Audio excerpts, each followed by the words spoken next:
Bismillahirrahmanirrahim. Innallaha wa malaikatahu yusalluna 'alan nabi. Ya ayyuhallazina amanu sallu 'alaihi wa sallimu taslima. Allahumma shalli wa sallim wa barik 'alaihi. Allahumma shalli wa sallim 'ala Muhammad wa alihi wa sahbihi ajma'in. Allahumma dina tariqal mustaqim, tariqam minallahi rabbil alamin, tariqam miruhi Jibril al-Matin. Allahumma salli wa sallim wa barik alaih.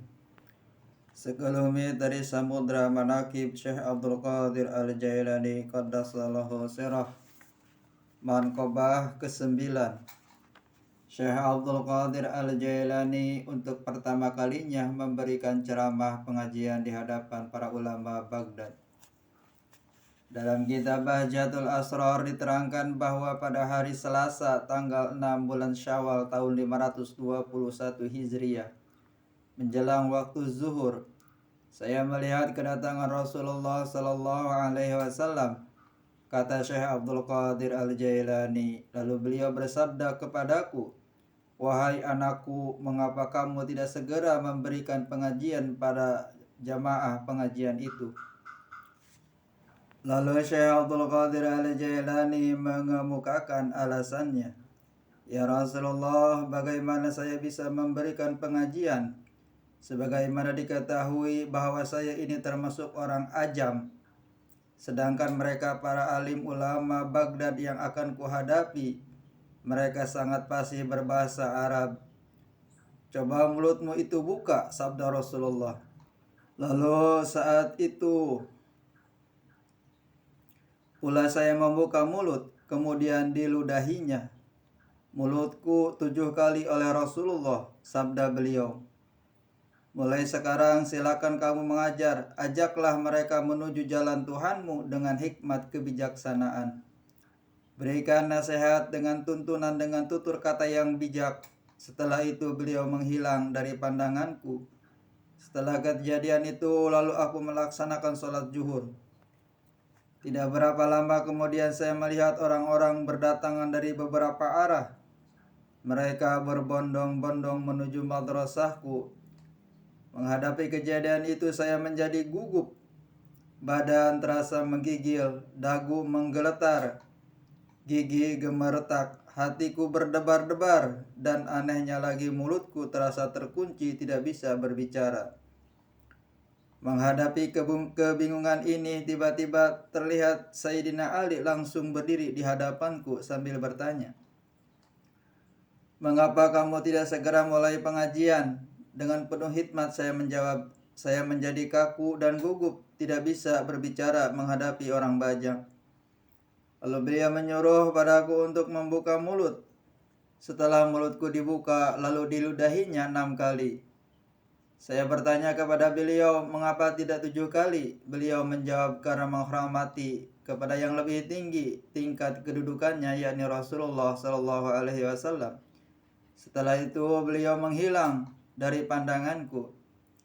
Setelah itu badanku menjadi tidak kaku dan terasa hatiku menjadi lapang dan tidak ada sesuatu pun yang mengganjal. Lalu saat itu pula pengajian dibuka dan dimulai dengan lancarnya. Pada pengajian pertama itu saya mulai memberikan nasihat dengan pembahasan pendahuluan sebagai berikut, yang artinya pola pikir manusia diibaratkan para penyelam. Pola pikir manusia itu diibaratkan para penyelam, menyelam ke dasar segara lautan untuk mencari mutiara ma'rifat. Setelah diperoleh, lalu muncul ke permukaan tepi pantai lautan samudra hati. Lalu para pialang melalui penerjemahnya menawarkan dagangannya dan mereka membeli dengan nilai ketaatan ketakwaan yang baik. Firman Allah Subhanahu wa taala dalam Al-Qur'an surat An-Nur ayat 36 yang artinya, pelita itu dalam rumah-rumah yang sudah diizinkan Allah menghormatinya dan menyebut namanya dalam rumah itu serta bertasbih di dalamnya pagi dan petang. Manqobah ke-10, para ulama Baghdad berkumpul di Madrasah Syekh Abdul Qadir Al-Jailani dengan membawa masalah yang berbeda. Syekh Abu Muhammad Al-Mufarraj meriwayatkan, pada waktu saya ikut hadir di majlis Syekh Abdul Qadir, 100 orang ulama Baghdad telah berkumpul masing-masing membawa berbagai masalah untuk menguji Syekh. Lalu beliau menundukkan kepalanya, maka tampaklah oleh mereka cahaya laksana kilat keluar dari dada beliau. Kemudian cahaya itu menghampiri dada-dada para ulama tadi. Spontan mereka menjadi gemetar, kebingungan dan napas mereka naik turun. Lalu mereka berteriak dengan teriakan yang sama, baju yang mereka pakai mereka sobek-sobek sendiri. Demikian pula sorban yang mereka pakai mereka lemparkan sendiri. Lalu mereka mendekati kursi Syekh Abdul Qadir dan dipegangnya kaki beliau. Lalu masing-masing bergiliran meletakkan kaki Syekh di atas kepala beliau. Pada saat itu suasana menjadi gaduh dan hiruk-pikuk. Lalu Syekh memeluk dan mendekap para alim ulama itu seorang demi seorang. Dan masalah yang akan dikemukakan mereka satu persatu dijawabnya dengan tepat dan jelas serta memuaskan. Mereka menjadi tercengang serta kagum atas kecerdasan dan kemampuan Syekh Abdul Qadir Al-Jailani dalam menjawab pertanyaan-pertanyaan yang tadinya mereka akan tanyakan. Manqobah ke-11, telapak kaki Nabi Muhammad sallallahu alaihi wasallam memijak pundak Syekh Abdul Qadir Al-Jailani pada malam Mi'raj. Syekh Rashidin Al-Zunaidi meriwayatkan, pada malam Mi'raj malaikat datang menghadap Rasulullah sallallahu alaihi wasallam sambil membawa buraq. Tampak sekali kaki buraq itu bercahaya laksana bulan dan paku kasut telapak kakinya bersinar seperti sinar bintang. Dikala buraq itu dihadapkan kepada Rasulullah, ia tidak bisa terdiam dan kakinya bergoyang-goyang seperti sedang mencari. Rasulullah bertanya, "Mengapa kamu tidak diam? Apakah kamu menolak untuk kutunggangi buraq?" Buraq berunjuk sembah, "Tidak, demi nyawa yang menjadi penebusnya, saya tidak menolak. Namun ada suatu permohonan, nanti pada waktu Rasulullah akan masuk ke dalam surga, jangan menunggangi yang lain. Yang saya sendiri yang akan menjadi tunggangannya." Rasulullah menjawab, "Baik, permintaanmu kukabulkan." Buraq masih mengajukan permohonannya, "Ya Rasulullah, saya mohon agar tangan yang mulia memegang pundakku untuk tanda bukti nanti pada hari kiamat." Lalu dipegangnya pundak buraq itu oleh Rasulullah. Karena gejolak rasa gembira sehingga jasad buraq itu tidak cukup untuk menampung ruhnya, sehingga naiklah badannya membumbung tinggi setinggi-tinggi 40 hasta. Rasulullah berdiri sebentar melihat badan buraq itu menjadi tinggi sehingga terpaksa Rasulullah mencari dan memerlukan tangga. Saat itu juga datanglah ruh Gausul Azam Syekh Abdul Qadir Al-Jailani bertekuk lutut di hadapan Rasulullah sambil berkata, "Silahkan pundak dijadikan tangga." Lalu Rasulullah memijakkan kaki beliau pada pundak Syekh Abdul Qadir Al-Jailani. Di saat itulah Rasulullah sallallahu alaihi wasallam bersabda, "Telapak kakiku menginjak pundakmu dan telapak kakimu nanti akan menginjak pundak-pundak para waliullah." Manqobah ke-12, Para wali menyaksikan peringkat ketinggian Syekh Abdul Qadir Al-Jailani. Diriwayatkan dalam kitab Raudhatun Nadirin fi Manaqib Syekh Abdul Qadir Al-Jailani.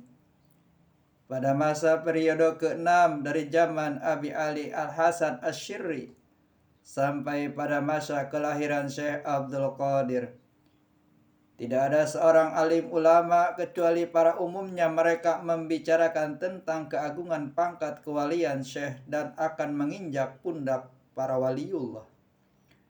Para alim ulama itu menerima isi dari pengumuman tersebut, kecuali seorang wali di kota Isfahan.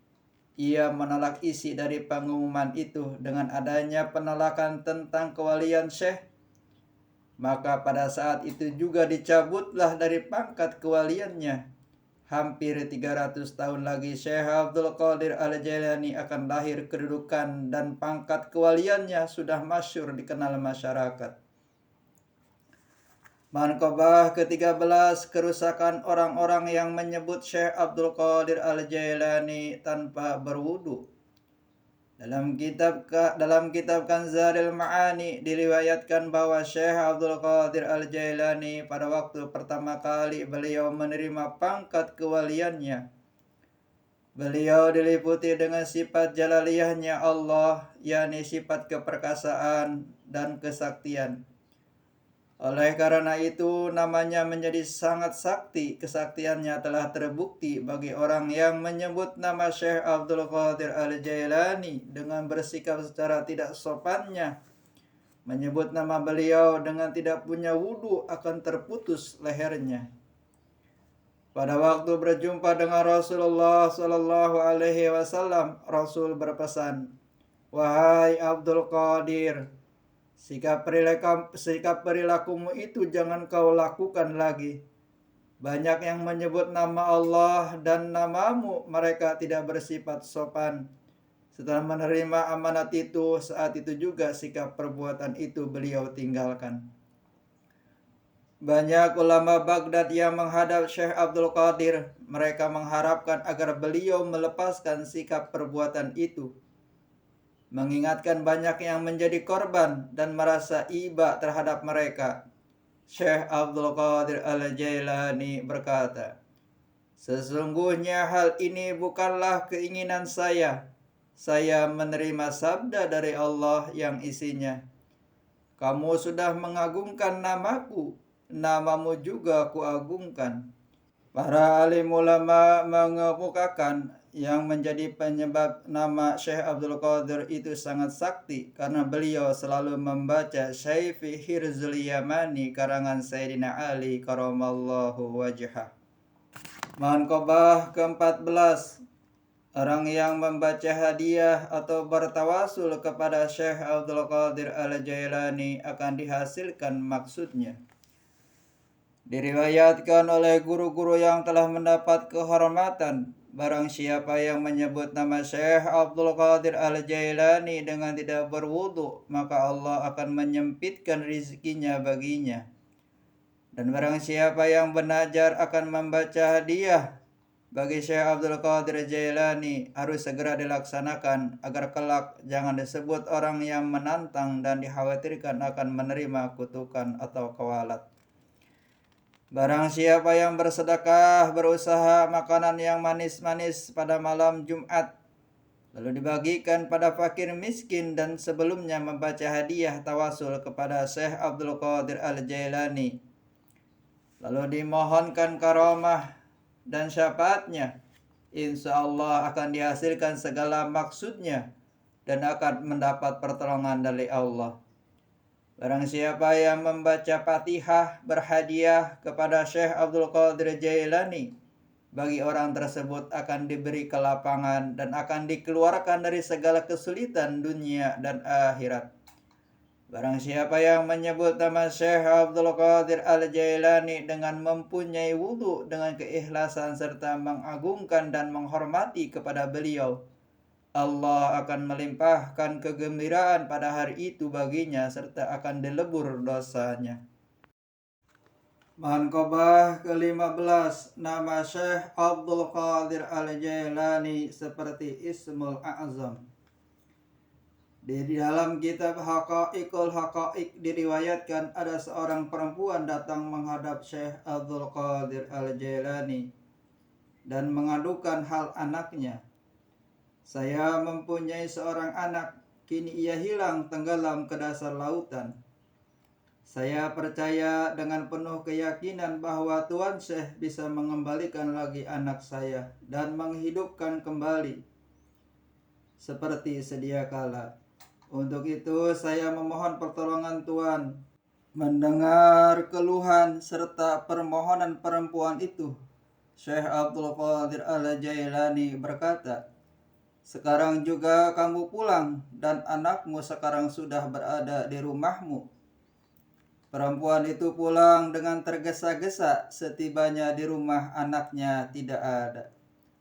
Segera ia menghadap lagi kepada Syekh Abdul Qadir Al-Jailani sambil menangis, melaporkan bahwa anaknya itu belum ada di rumahnya. Syekh berkata lagi, "Sekarang anakmu sudah ada di rumahmu, sebaiknya kamu segera pulang." Perasaan rindu pada anaknya yang menggebu-gebu, namun setibanya di rumah, anaknya juga belum ada. Dengan penuh keyakinan, ia tidak merasa putus asa datang lagi menghadap Syekh Abdul Qadir Al-Jailani. Sambil menangis, mohon supaya anaknya itu hidup kembali.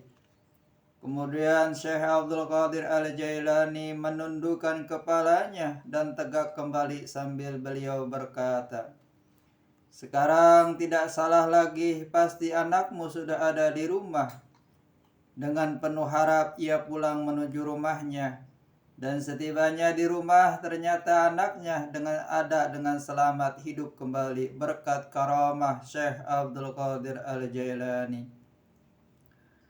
Menghadapi peristiwa ini, Syekh Abdul Qadir bermunajat mengadu halnya kepada Tuhannya yang Maha Kuasa sambil menumpahkan isi hatinya.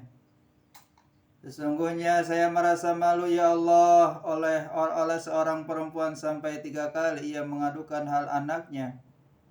Apa latar belakangnya dan apa pula hikmah dari segala rahasia keterlambatan itu?" Allah Subhanahu wa ta'ala menjawab, "Semua ucapan dan janjimu kepada perempuan itu, kesemuanya itu benar, tidak salah.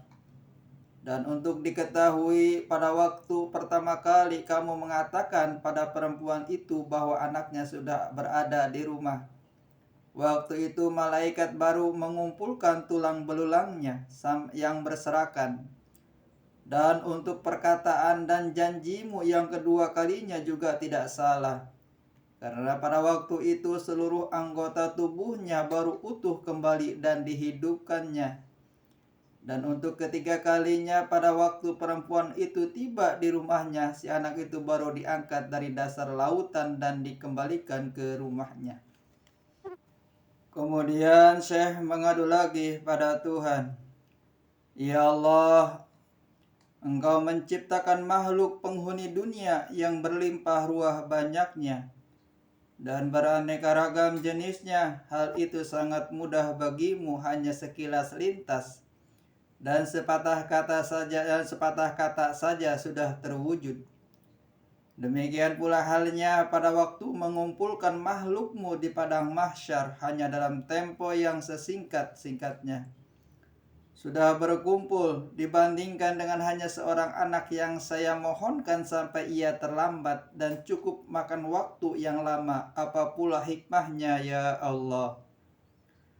Ketika itu Allah bersabda, "Wahai Abdul Qadir, kamu jangan merasa sakit hati. Sekarang kamu silahkan meminta, pasti kuberi." Dengan spontan Syekh merebahkan kepalanya bersujud syukur sambil berkata, "Engkau Khalik, pencipta semua makhluk, dan saya makhluk yang diciptakan olehmu. Semuanya juga pemberianmu. Saya syukur yang tiada terhingga saya ucapkan atas segala anugerahmu yang kuterima ya Allah." Lalu Allah memberi hadiah kehormatan kepada Syekh dan bersabda, Barang siapa melihatmu pada hari Jumat, ia akan kujadikan wali, dan kalau kamu melihat tanah tentu akan jadi emas. Syekh berkata lagi, ya Allah, semua anugerah pemberianmu itu rasanya kurang begitu manfaat bagiku. Saya mohon karuniamu yang lebih bermanfaat dan lebih mulia setelah saya meninggal dunia. Allah pun bersabda, namamu dibuat seperti namaku pada imbalan pahalanya.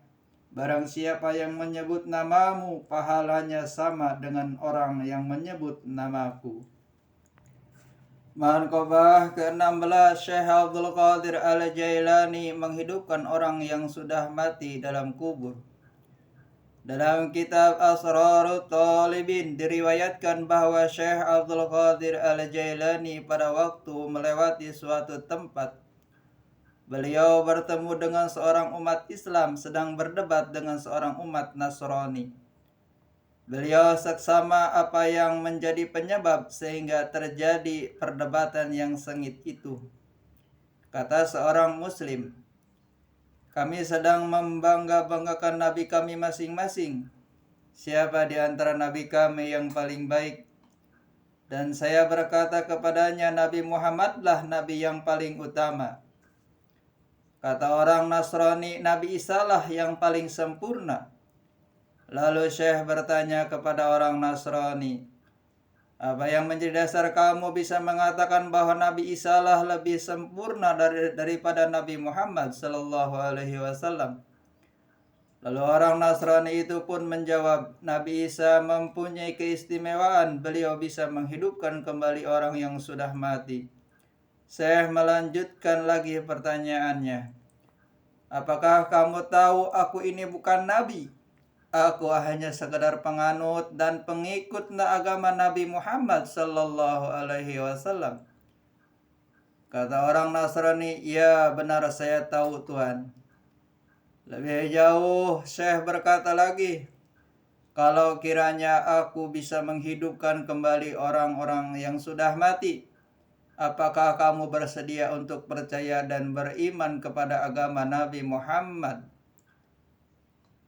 Baik, saya mau menerima kepada agama Islam, jawab orang Nasrani itu. Kalau begitu, mari kita mencari kuburan. Setelah menemukan sebuah kuburan tua yang sudah berusia 500 tahun.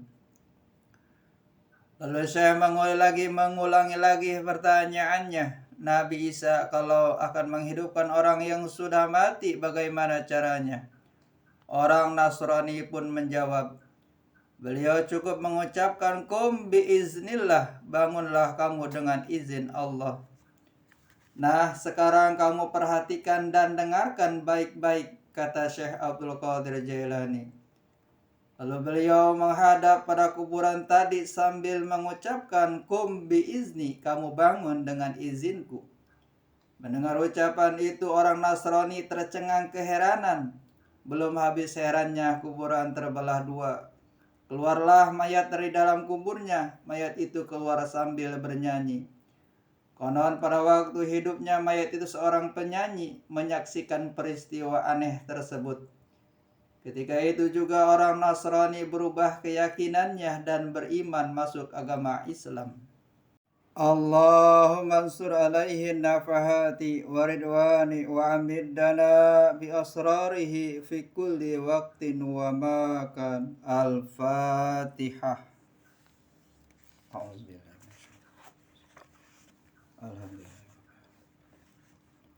Ya.